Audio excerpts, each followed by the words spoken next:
Hello friends, मैं हूं नितिन शर्मा और आप सभी का डिफेंस एंड स्ट्रेटेजिक स्टडी 2.0 में स्वागत है। दोस्तों, आज हम बात करेंगे राष्ट्रीय सुरक्षा यानी नेशनल सिक्योरिटी। ठीक है, सबसे पहले हम देखेंगे कि राष्ट्रीय सुरक्षा की अवधारणा के बारे में। ठीक है, उसके बाद राष्ट्रीय सुरक्षा की परिभाषा अर्थ के बारे में जानेंगे। उसके बाद राष्ट्रीय सुरक्षा के उद्देश्य क्या होते हैं उसके बारे में जानेंगे। फिर जानेंगे कि राष्ट्रीय सुरक्षा के परिधि के अंतर्गत ऐसे कौन से तत्व आते हैं जिनकी सुरक्षा राष्ट्रीय सुरक्षा कहलाती है।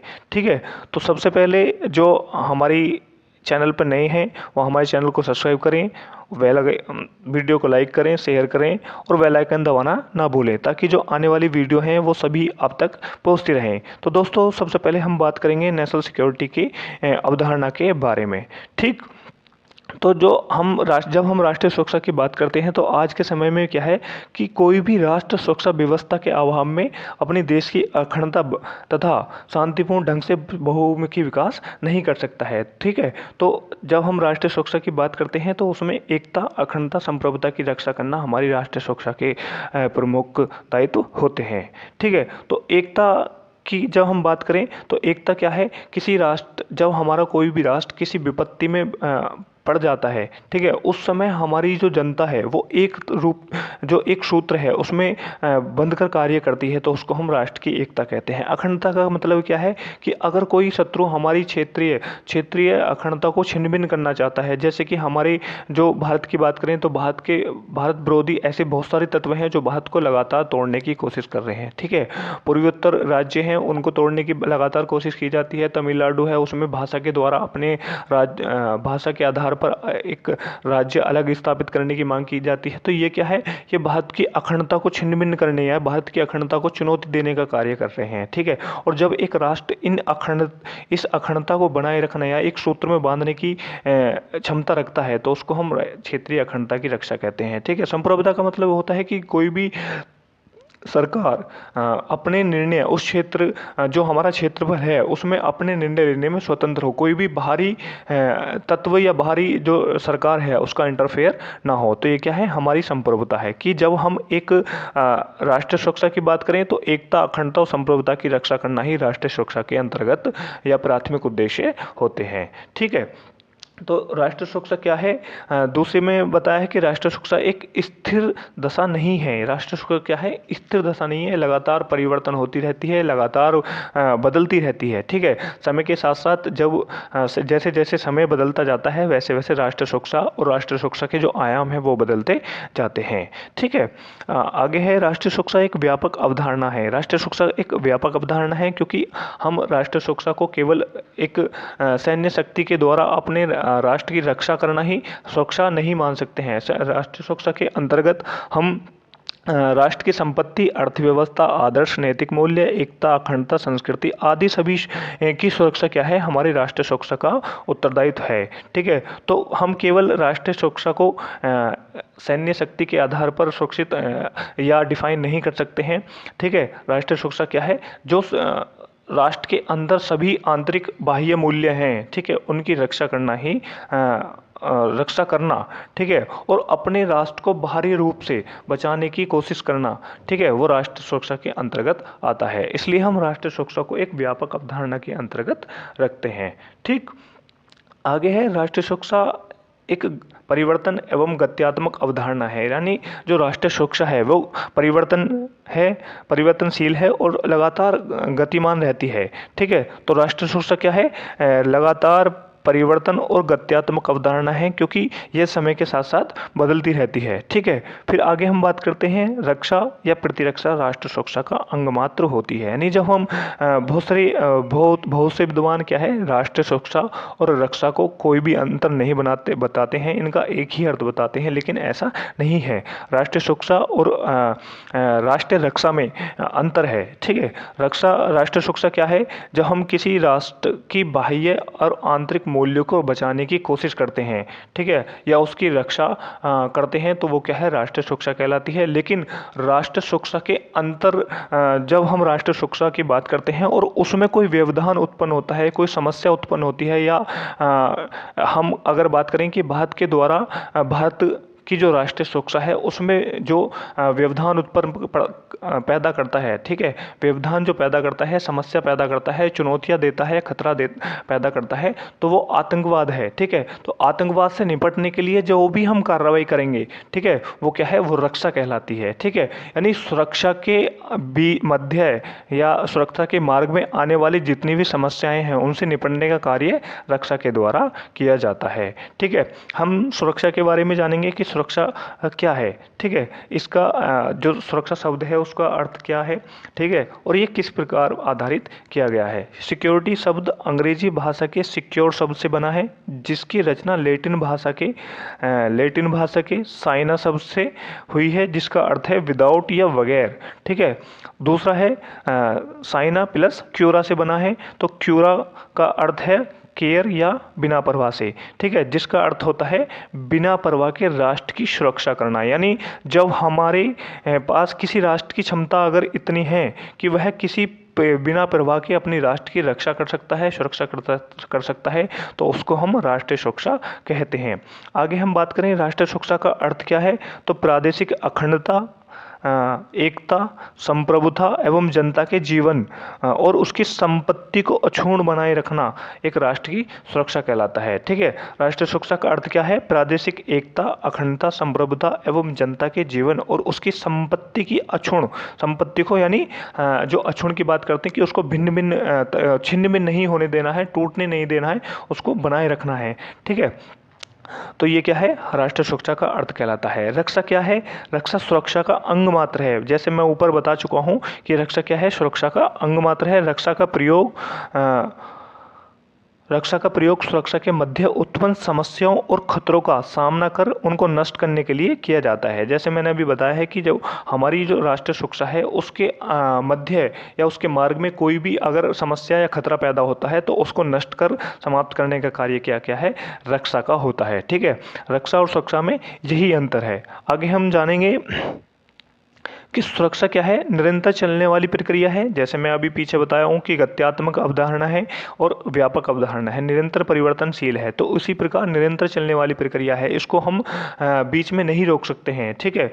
ये क्या है, जिसमें राजनीति कूटनीतिक प्रयास सदैव चलते रहते हैं। यानी राजनीति के द्वारा, कूटनीति के द्वारा, अपनी विदेश नीति के द्वारा हम राष्ट्रीय सुरक्षा को बनाए रखने की जो है लगातार प्रयास करते रहते हैं, ठीक है। लेकिन जो हमारी सुरक्षा है वो केवल तत्कालीन उद्देश्य की पूर्ति के लिए प्रयोग की जाती है, ठीक है। जैसे कि माना हमारी राष्ट्र पर कोई भी आक्रमण किया गया है, ठीक है, तो उसको बचाने के लिए हम क्या है, रक्षा का प्रयोग करते हैं, अपनी सेनाओं का प्रयोग करते हैं। लेकिन वो तत्कालीन उद्देश्य के लिए, तत्कालीन समय के लिए होती है, तत्कालीन उद्देश्य के लिए होती है, और जब युद्ध समाप्त हो जाता है तो रक्षा का कार्य भी समाप्त हो जाता है, ठीक है।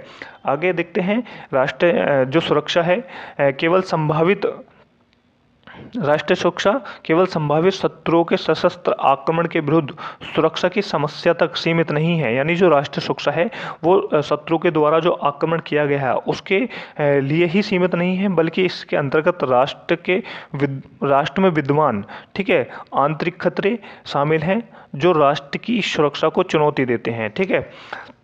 यानी राष्ट्रीय सुरक्षा केवल संभावित शत्रुओं के सशस्त्र आक्रमण के विरुद्ध सुरक्षा की समस्या तक सीमित नहीं है। राष्ट्रीय सुरक्षा एक व्यापक अवधारणा है, ठीक है, बल्कि इसके अंतर्गत राष्ट्र में विद्यमान सभी आंतरिक खतरे भी शामिल हैं जो राष्ट्र की सुरक्षा को चुनौती देते हैं। यानी अगर कोई राष्ट्र हम पर बाह्य आक्रमण करता है तो केवल उससे रक्षा करना ही हमारी राष्ट्रीय सुरक्षा नहीं होती है। राष्ट्र के अंदर जो आंतरिक खतरे हैं उनकी सुरक्षा से निदान पाना भी हमारी राष्ट्रीय सुरक्षा के लिए महत्वपूर्ण माना गया है। यानी जो आंतरिक खतरे हैं वो अगर हमारी राष्ट्र की सुरक्षा को चुनौती देते हैं तो वो क्या है, वो भी राष्ट्रीय सुरक्षा के दायरे के अंतर्गत आता है, ठीक। आगे बात करते हैं राष्ट्र की, जो हमारी राष्ट्र की संपत्ति, अर्थव्यवस्था, आदर्श, नैतिक मूल्य, एकता, अखंडता और संस्कृति आदि सुरक्षा भी राष्ट्रीय सुरक्षा का उत्तरदायित्व है। यानी जो हमारी राष्ट्र की संपत्ति है, राष्ट्र की अर्थव्यवस्था है, आदर्श है, नैतिक मूल्य है, एकता है, अखंडता है, संस्कृति आदि सभी की सुरक्षा राष्ट्रीय सुरक्षा का उत्तरदायित्व माना गया है। केवल हम बाह्य आक्रमण के द्वारा अपने राष्ट्र को सुरक्षा प्रदान करना ही राष्ट्रीय सुरक्षा के अंतर्गत नहीं मानते हैं। राष्ट्र के जो आंतरिक मूल्य हैं, ठीक है, उनकी सुरक्षा भी हमारी राष्ट्र की सुरक्षा का उत्तरदायित्व माना गया है, क्योंकि आजकल युद्ध सैन्य आक्रमण नहीं करते हैं, बल्कि आर्थिक, मनोवैज्ञानिक, राजनीतिक, सामाजिक विघटन का आक्रमण भी करते हैं। यानी जो राष्ट्र हैं, जो शत्रु राष्ट्र है, वो केवल सैन्य आक्रमण नहीं करता है, वो आर्थिक आक्रमण भी करेगा, मनोवैज्ञानिक रूप से भी राष्ट्र को तोड़ने की कोशिश करेगा, राजनीतिक रूप से भी अपने जो कूटनीतिक चाल हैं उनको चलता है, और सामाजिक विघटन यानी समाज के अंदर भी ऐसे तत्व उत्पन्न करने की कोशिश करता है ताकि हमारी जो आंतरिक सुरक्षा है उसको चुनौती उत्पन्न हो सके। ठीक है, आगे बात करते हैं जो हमारी राष्ट्र सुरक्षा है। ठीक है, उसका जो व्यापक अर्थ हो गया है वो किस प्रकार है। ठीक है, आज राष्ट्र की सुरक्षा का क्षेत्र इतना व्यापक हो गया है कि इसके अंतर्गत सामरिक क्षमता के साथ साथ धार्मिक, सांस्कृतिक, सामाजिक, आर्थिक, मनोवैज्ञानिक, औद्योगिक, व्यापारिक, राजनीतिक, भौगोलिक कारक इतने प्रमुख हो गए हैं कि इनकी अनदेखी नहीं की जा सकती है। यानी जो राष्ट्रीय सुरक्षा का जो क्षेत्र है वो इतना व्यापक है कि आज हम केवल सैन्य जो सामरिकी क्षमता है उसके साथ साथ हम अपनी जो धार्मिक, सांस्कृतिक, सामाजिक, आर्थिक, मनोवैज्ञानिक, औद्योगिक, व्यापारिक, राजनीतिक और भौगोलिक कारक भी प्रमुख हैं जिनकी अनदेखी नहीं की जाती है। अगर हम इन किसी भी तत्व में से एक अनदेखी करते हैं तो हमारी राष्ट्र की सुरक्षा को चुनौती पैदा हो जाती है। ठीक है, आगे देखते हैं, हम परिभाषाओं के बारे में जानेंगे कि जो परिभाषाएं हैं वो क्या दी हैं, क्या कहती हैं। विभिन्न विद्वानों ने अपनी परिभाषाएं अपने अपने आधार पर प्रस्तुत की हैं कि राष्ट्रीय सुरक्षा क्या होती है। ठीक है, सबसे पहले हमने राष्ट्रीय सुरक्षा के अर्थ के बारे में जाना, उसकी अवधारणा के बारे में जाना। ठीक है, हम देखते हैं राष्ट्रीय सुरक्षा की परिभाषा। तो वॉल्टर लिपमैन के अनुसार एक राष्ट्र की सुरक्षा तभी समझी जाती है जब उसे अपने उचित हितों को युद्ध निवारण हेतु बलिदान नहीं करना पड़े, और यदि उसे युद्ध की चुनौती दी गई है तो वह युद्ध के द्वारा उन्हें बनाए रखने के योग्य होता है। यानी एक राष्ट्र तभी राष्ट्र सुरक्षा में पूर्ण होता है जब वह किसी भी जो हित है, ठीक है, उनका निवारण बिना जो हमारे राष्ट्रीय हित हैं, अगर कोई भी हमारे राष्ट्र पर समस्या आई है, ठीक है, या हमारे राष्ट्र पर कोई भी आक्रमण किया गया है या कोई चुनौती दी गई है, तो उनके जो हमारे राष्ट्रीय हित है, जो हमारे प्राथमिक राष्ट्रीय हित होते हैं, उनको बिना युद्ध में लगाए, ठीक है, या बलिदान किए, और जो समस्या है उसका निदान कर देना चाहिए। ठीक है, अगर उसको युद्ध की चुनौती दी जाती है तो भी उसको युद्ध के द्वारा जो हमारे प्राथमिक हित हैं उनको बनाए रखने के लिए हमेशा अगर तत्पर रहना है। ठीक है,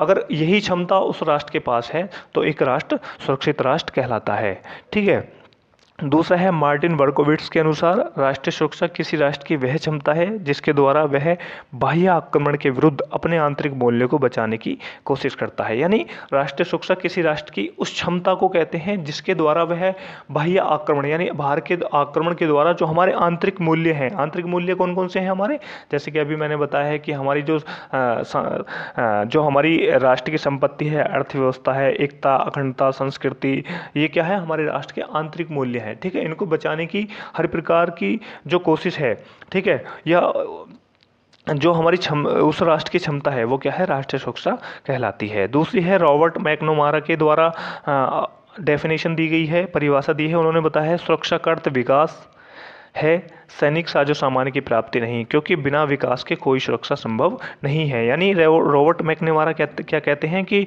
जो राष्ट्रीय सुरक्षा है वो केवल विकास है। अगर हम अपने राष्ट्र का विकास करते हैं तो हम सभी रूप से अपने राष्ट्र को शक्तिशाली बना सकते हैं और सुरक्षित बना सकते हैं। ठीक है, केवल सैनिक साजो सामान की प्राप्ति, केवल हम सैन्य जो सामरिकी है, सैन्य शक्ति है, उस पर ही हम केवल फोकस कर रहे हैं तो वो हमारी राष्ट्र की सुरक्षा के लिए उपलब्ध मतलब परिपूर्ण नहीं है। ठीक है, तो जो हमारा राष्ट्र का विकास है, ठीक है, चाहे वो हमारा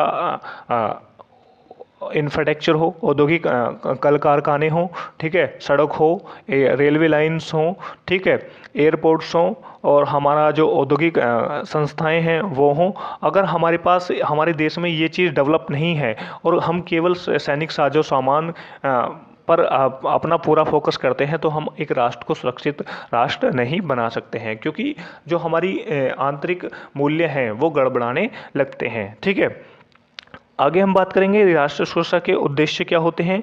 तो सबसे पहले हम जाने कि राष्ट्रीय सुरक्षा के उद्देश्य क्या होते हैं और इनको किस प्रकार दर्शाया गया है। तो सबसे पहले बताया गया है कि राष्ट्रीय जो युद्ध है, युद्ध में जीवित रहने की क्षमता को प्राप्त करना, यानी राष्ट्रीय सुरक्षा का जो प्रमुख उद्देश्य है कि हम किसी युद्ध में जीवित रहने की जो हमारी क्षमता है उसको प्राप्त करने की कोशिश की जाती है, ये राष्ट्रीय सुरक्षा का उद्देश्य कहलाता है। ठीक है।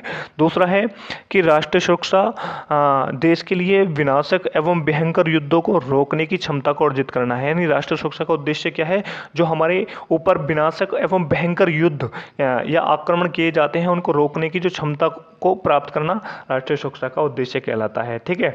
फिर है शत्रु के दबावों, धमकियों, हस्तक्षेपों, अनधिकृत प्रवेशों, आक्रमण एवं संधियों को बनाने या तोड़ने का या सामना करने की क्षमता को अर्जित करना राष्ट्रीय सुरक्षा का उद्देश्य कहलाता है। यानी यदि कोई राष्ट्र हम पर किसी प्रकार का दबाव बनाता है, कोई धमकी देता है, या हमारे जो आंतरिक मूल्य हैं या हमारी जो राजनीति है उसमें हस्तक्षेप करता है, अनाधिकृत प्रवेश करने की कोशिश करता है, या हमको आक्रमण करता है, या कोई संधि बनाता है या तोड़ता है, अगर उसका सामना करने की हमारी क्षमता है, ठीक है, तो हम एक राष्ट्र को सुरक्षित कहलाते हैं और यही राष्ट्रीय सुरक्षा का जो उद्देश्य है वो माना जाता है। ठीक है।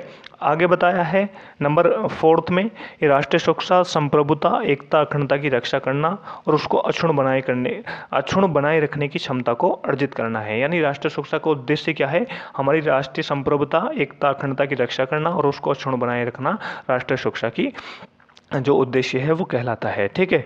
आगे है विदेश नीति, कूटनीति के लक्ष्यों और राष्ट्रीय हितों को प्राप्त करने की क्षमता एवं योग्यता को अर्जित करना क्या है, राष्ट्रीय सुरक्षा का उद्देश्य कहलाता है। यानी जो हमारी फॉरेन पॉलिसी होती है, डिप्लोमेसी होती है, उनके जो टारगेट्स होते हैं, ठीक है, और जो हमारे नेशनल इंटरेस्ट होते हैं उनको प्राप्त करने की क्षमता और योग्यता को प्राप्त करना हमारी जो राष्ट्रीय सुरक्षा है उसका महत्वपूर्ण उद्देश्य माना जाता है। ठीक है। आगे है उपलब्ध संसाधनों, जो उपलब्ध संसाधन हैं उनको बेहतर रूप से प्रयोग करना है। यानी जो हमारे राष्ट्र के पास उपलब्ध संसाधन हैं, ठीक है, चाहे वो सांस्कृतिक संसाधन है, खनिज संसाधन है, आर्थिक संसाधन है, खाद्य संसाधन है, जो भी संसाधन हैं उनका बेहतर रूप से प्रयोग किया जाए, ठीक है, तो वो हमारे राष्ट्रीय सुरक्षा के जो उद्देश्य है उसके अंतर्गत रखा जाता है। फिर आगे हम बात करते हैं सीमा विवाद, अवैध घुसपैठ, हैकिंग, साइबर अपराध, आतंकवाद, ठीक है, मादक द्रव्य पदार्थ व अवैध हथियारों की तस्करी की समस्या से निदान या अपने देश की रक्षा करना भी राष्ट्रीय सुरक्षा की जो है उद्देश्य के अंतर्गत रखा जाता है। ठीक है। आगे बात करेंगे कि राष्ट्रीय सुरक्षा की परिधि के अंतर्गत आने वाले ऐसे कौन से तत्व हैं जिनकी सुरक्षा राष्ट्रीय सुरक्षा कहलाती है। तो सबसे पहले हम देखते हैं कि राष्ट्रीय सुरक्षा की जब हम बात करते हैं तो उसमें सामाजिक और आर्थिक स्थायित्व यानी सोशल इकोनॉमी स्टेबिलिटी, ठीक है, ज़रूरत होती है। ठीक है। अगर हमारे पास सोशल और इकोनॉमी स्टेबिलिटी है तो हम अपने राष्ट्र की जो सुरक्षा है उसके पहले पायदान पर पाए जाते हैं। ठीक है। उसके बाद हमारे पास जो मिलिट्री सिक्योरिटी है वो होनी चाहिए। अगर हमारे पास अच्छी फोर्स है, ठीक है, उसके साथ जो सामान हथियार, गोला बारूद, ठीक है, एक आधुनिक रूप में है तो हम एक राष्ट्र को सुरक्षा प्रदान करने में महत्वपूर्ण भूमिका निभाते हैं। ठीक है। फिर आगे बात करते हैं ह्यूमन सिक्योरिटी यानी मानव सुरक्षा के बारे में। ठीक है। तो मानव सुरक्षा, अगर हम किसी राष्ट्र की जो पॉपुलेशन है, अगर वहाँ पे कोई लगातार बीमारियाँ चल रही होती हैं, ठीक है, या वहाँ का जो मानव है उसकी सुरक्षा नहीं की जा रही है किसी भी तरीके से, ठीक है, वहाँ पर आपस में दंगा किए जा रहे हैं या किसी लिंगवाद को लेके, नस्लीवाद को लेके या भाषावाद को लेके आपस में अगर लड़ाइयाँ हो रही हैं, ठीक है, या कोई भी मानव किसी भी मानव का दुश्मन बना हुआ है, तो ये क्या है, अगर ऐसे हिंसात्मक कृत्य किए जाते हैं तो हम अपने राष्ट्र को सुरक्षा प्रदान नहीं कर सकते हैं, वो हमारी राष्ट्र की सुरक्षा के लिए चुनौती मानी जाती है। ठीक है। तो इसलिए मानव क्या है, हमारे राष्ट्र की संपत्ति होती है और संपत्ति की सुरक्षा करना हमारी राष्ट्रीय सुरक्षा का उत्तरदायित्व माना जाता है। तो इसलिए हम राष्ट्रीय सुरक्षा यानी जो ह्यूमन सुरक्षा है उसको हम प्राथमिकता देते हैं। ठीक है। उसके बाद क्या है, डिजास्टर सिक्योरिटी यानी आपदा सुरक्षा हमारे लिए एक महत्वपूर्ण सुरक्षा होती है, मानी जाती है। अगर हम राष्ट्रीय सुरक्षा की बात करते हैं कि जब कोई प्राकृतिक आपदा हमारी राष्ट्र की सुरक्षा या हमारी जो राष्ट्र की संपत्ति है उसको छिन्न भिन्न करने का कार्य करती है, तो ये क्या है, हाँ, ये भी हमारे राष्ट्रीय सुरक्षा के जो लिए चुनौती पैदा करता है। ठीक है। तो इसलिए अगर हम प्राकृतिक आपदाओं से जो भी तत्कालीन उद्देश्य होते हैं, ठीक है। जो प्राकृतिक आपदाएं हैं, अगर उनसे हम काफ़ी हद से हम उनको अपनी जो जनता है, उसकी संपत्ति है, जो वहाँ के लोग हैं, उनको हम सुरक्षित कर लेते हैं, तो ये क्या है, हम राष्ट्र जो डिजास्टर सिक्योरिटी है उसमें भी अपने राष्ट्र को महत्वपूर्ण बना सकते हैं, ठीक है। आगे हम बात करते हैं भू स्ट्रैटेजिक सुरक्षा यानी जियो स्ट्रैटेजिक सिक्योरिटी, यानी जो हमारी स्ट्रैटेजिक जो लोकेशन है, जो स्ट्रैटेजिक लोकेशन है, अगर हम उनकी सुरक्षा प्रॉपर रूप से कर सकते हैं या करते हैं, तो हम राष्ट्रीय सुरक्षा का जो आयाम है या जो राष्ट्रीय सुरक्षा है उसको हम बेहतर तरीके से कर रहे हैं, ठीक है। जैसे कि अगर हम बात करें कि जो हमारे सांसद है, ठीक है, और जो पूर्वी उत्तर राज्य हैं उसके बीच में एक जगह आती है जिसको हम चिकन नेक के नाम से जानते हैं, ठीक है। तो वो क्या है, वो हमारी जो स्ट्रेटेजिक लोकेशन है, भू स्ट्रेटेजिक लोकेशन है, बहुत सारी जो हमारे सैन्य कमांडर जो कमांड होती हैं उनके मुख्यालय होते हैं, ठीक है, हमारे मुख्यालय होते हैं, राजधानी होती है, तो ये क्या है, भू स्ट्रेटेजिक लोकेशन है जिनकी रक्षा हमारी राष्ट्रीय सुरक्षा के परिधि के अंतर्गत रखी जाती है। अगर हम इन चीज़ों की अनदेखी करते हैं तो हम कहीं ना कहीं अपनी राष्ट्रीय सुरक्षा में क्या है, ढील पैदा कर रहे हैं, ठीक है। आगे हम बात करते हैं स्वास्थ्य सुरक्षा की बात करते हैं, यानी अगर हम हेल्थ सिक्योरिटी की बात करते हैं कि हम यानी जो कोविड-19 है, कोविड-19 आया तो उससे क्या है, हमारी सभी विश्व की जो जनताएं हैं उनमें क्या है, एक स्वास्थ्य जो सिक्योरिटी है उसको चुनौती दी गई, ठीक है, और हमारी जो हेल्थ सुरक्षा है उसमें चुनौती उत्पन्न की गई, तो उसको मेंटेन करना, उसको प्रॉपर तरीके से बेहतर रखना क्या है, हमारी राष्ट्रीय सुरक्षा की परिधि के अंतर्गत आता है। कि अगर हम इन सभी चीज़ों का ध्यान रखते हैं तो हम अपने राष्ट्र को एक सुरक्षित राष्ट्र कहलाते हैं, ठीक है। आगे है इंफॉर्मेशन सिक्योरिटी, यानी जो हमारी सूचना तंत्र है उसकी हम सुरक्षा प्रॉपर तरीके से हमको करनी है, तभी हम एक राष्ट्र को राष्ट्रीय सुरक्षा प्रदान कर सकते हैं। मान लिया अगर हमारी इंफॉर्मेशन जो सिक्योरिटी है उसको कोई हार्म पहुंचाता है, ठीक है, या उसको नष्ट कर दिया जाता है, तो हमको क्या पता होगा कि कौन सा राष्ट्र हम पर कब आक्रमण करने वाला है, ठीक है। तो इसके बारे में हमको कोई जानकारी नहीं होगी। जब हमको जानकारी नहीं होगी तो इससे क्या है, हमारी जो राष्ट्रीय सुरक्षा है उसको चुनौतियां पैदा हो सकती हैं, खतरे पैदा हो सकते हैं, ठीक है। आगे बात करते हैं पृथ्वी एवं पर्यावरण की सुरक्षा, यानी एनवायरमेंटल सिक्योरिटी की बात करते हैं कि हमारी अगर एनवायरमेंटल जो इन्वायरमेंट है, अगर हम उसकी सुरक्षा प्रॉपर तरीके से नहीं कर पाते हैं, पोल्यूशन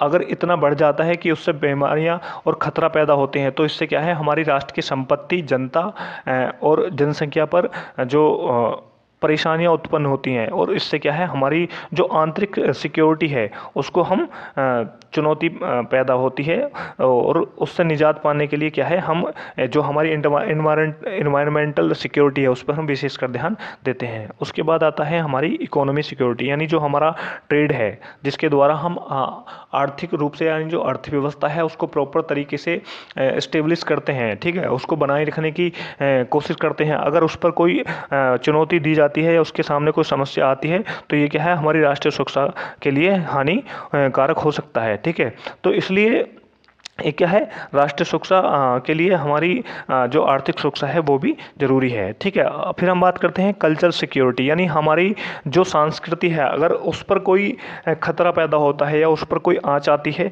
तो ये क्या है, हमारी राष्ट्रीय सुरक्षा के लिए घातक साबित हो सकता है। तो ये इस प्रकार के जो तत्व हैं ये हमारी राष्ट्रीय सुरक्षा के लिए चुनौती ये बने हो सकते हैं, ठीक है। अगर हम इन पर ध्यान नहीं देते हैं तो हमारी राष्ट्रीय सुरक्षा क्या है, खतरे में पड़ सकती है।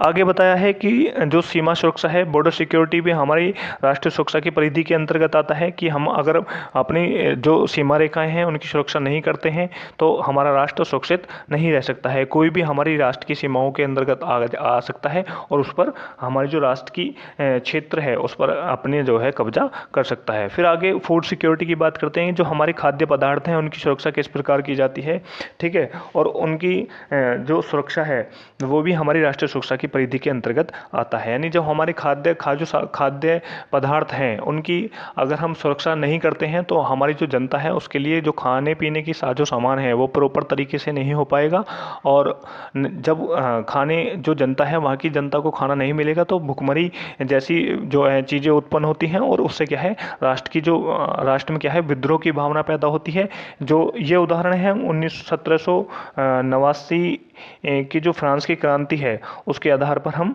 देख सकते हैं। ठीक है, तो ये क्या है, खाने की जो सुरक्षा है ये भी हमारी राष्ट्रीय सुरक्षा की परिधि के अंतर्गत आता है। ठीक, आगे हम बात करेंगे साइबर सिक्योरिटी कि आज के समय क्या है, हम टेक्नोलॉजी के ज़माने में जी रहे हैं। नए नए प्रकार के जो फ़ोन्स हैं उनका प्रयोग कर गए हैं, नए नए प्रकार के ऐप्स का प्रयोग कर रहे हैं। ठीक है, एआई के ज़माने में जी रहे हैं। तो इससे क्या है, हमारे जो लोग हैं उनमें हमारी जो साइबर सुरक्षा है यानी जो साइबर क्राइम है उसके जो खतरे हैं वो अत्यधिक बढ़ जाते हैं। ठीक है, इससे हमारे जो लोग हैं उनकी संपत्ति, उनके जो पैसा है उसको लूट लिया जाता है। ठीक है, इससे हमारी जो हमारी जो सीक्रेट डॉक्यूमेंट्स होते हैं उनको चुराया जा सकता है। ठीक है, सीक्रेट इन्फॉर्मेशन चुराई जा सकती है। तो ये क्या है, हमारी राष्ट्र की सुरक्षा के लिए ये भी खतरा बना होता है। ठीक है, तो इसकी सुरक्षा भी हमारे लिए आवश्यक मानी गई है। ठीक, आगे बात करेंगे कि ऊर्जा सुरक्षा यानी एनर्जी सिक्योरिटी भी हमारी राष्ट्र की सुरक्षा के लिए उत्तरदायित्व होती है। ठीक है, अगर हम इस पर एनर्जी सुरक्षा की बात करते हैं, अगर हमारे पास एनर्जी नहीं है, कोई हमारी जो एनर्जी है या ऊर्जा है, ऊर्जा को खतरा पैदा करता है, तो हमारी जो राष्ट्र की जनता है प्लस हमारे जो औद्योगिक संस्थानें हैं जो दिन में जो 24 घंटे में लगभग कई सौ करोड़ रुपए का जो व्यापारिक माल होता है उसको उसका उत्पादन करती हैं, वो रुक जाएगा और हमको कई हज़ार करोड़ रुपए का क्या है, लॉस झेलना पड़ता है। ठीक है, तो ये क्या है, हमारी राष्ट्र सुरक्षा की जो परिधि के जो तत्व माने जाते हैं उसमें जो एनर्जी है, ऊर्जा सुरक्षा क्या है, वो महत्वपूर्ण मानी गई है। आगे बात करेंगे नस्ली सुरक्षा यानी जो हमारी नस्ली सुरक्षा है वो क्या है कि जब हम नस्ल की बात करते हैं, यानी नस्ली का मतलब क्या है कि हम किस नस्ल के हैं। जैसे कि अगर हम अमेरिका की बात करते हैं तो वहाँ पे काला और गोरा को लेकर हमेशा क्या है, लड़ाइयाँ होती रहती हैं, गृह युद्ध चलते रहते हैं। तो इससे क्या है, जब हमारे जो जनता है उसमें इस प्रकार की भावनाएं पैदा हो जाती हैं, नस्ली भावनाएं पैदा हो जाती हैं, तो ये क्या है, हमारे राष्ट्र की जो इंटरनल सिक्योरिटी है उसको चुनौती पैदा करता है। ठीक है, तो इसकी सुरक्षा भी क्या है, हमारी राष्ट्रीय सुरक्षा की परिधि के अंतर्गत आते हैं। तो ऐसे ये 15 तत्व हैं जो हमारी राष्ट्रीय सुरक्षा की परिधि के अंतर्गत आते हैं। अगर हम इन सभी 15 तत्वों की अगर हम अनदेखी करते हैं तो हम अपने राष्ट्र की सुरक्षा को क्या है, चुनौती पैदा कर सकते हैं। ठीक है, कोई ना कोई खतरा पैदा हो सकता है। ठीक है, तो दोस्तों ये था हमारी जो राष्ट्रीय सुरक्षा की परिभाषा है उसके बारे में जाना, राष्ट्रीय सुरक्षा के अर्थ और अवधारणा के बारे में जाना, राष्ट्रीय सुरक्षा के उद्देश्य क्या होते हैं उसके बारे में जाना, और राष्ट्रीय सुरक्षा की जो परिधि के अंतर्गत ऐसे कौन कौन से तत्व हैं जिनकी सुरक्षा के द्वारा हम अपने राष्ट्र को सुरक्षित रख सकते हैं उनके बारे में जाना। तो थैंक यू एवरीवन, हमारी वीडियो को देखने के लिए धन्यवाद। हमारी जो ये वीडियो है, वीडियो को लाइक करें, शेयर करें, चैनल को सब्सक्राइब करें और बेल आइकन दबाना ना भूलें ताकि आने वाली जो वीडियो हैं आप तक पहुंचते रहें। ठीक है, और एक महत्वपूर्ण सूचना ये है कि अगर कोई भी दोस्त, अगर किसी को भी इस प्रकार के PDF चाहिए तो हमारा मोबाइल नंबर, व्हाट्सएप नंबर दिया गया है, इस पर हमको मैसेज कर सकते हैं। Thank you.